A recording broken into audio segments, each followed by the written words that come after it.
Okay, so what I have here is like this wood grain kind of paint set that a brand sent me.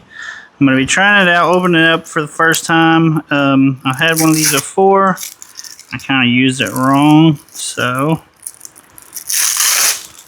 the idea is we're going to put some paint on here real thick and kind of drag this thing on the paint. And it's going to like squeegee away the paint and leave that wood grain finish and a wood grain pattern. So I'm going to go ahead and get some paint painted on here. We're going to try it out.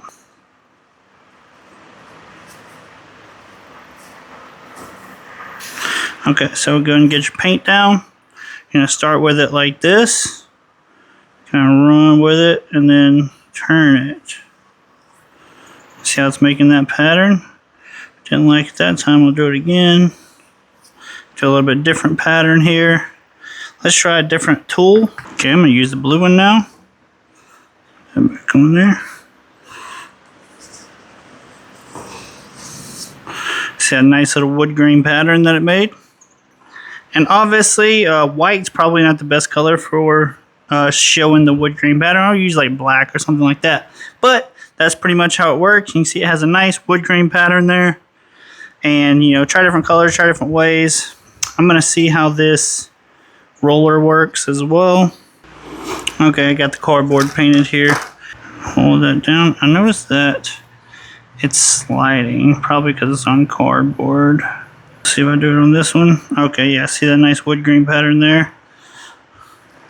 So I actually don't do it too thick. And then, see that nice wood grain pattern there? I just did on this side. So that's what the roller is going to be. You're going to go ahead and get it wet. Make sure you put it on a dry surface. If you try to do it right here, you can see it's sliding too much. It's not going to do much. So kind of get the roller wet. And then it's going to make that wood grain pattern. So that's the two different ways of doing it. You can do it with a roller. You can do it with one of these tools. That's how it works. I'm Jace. I'll see you next time.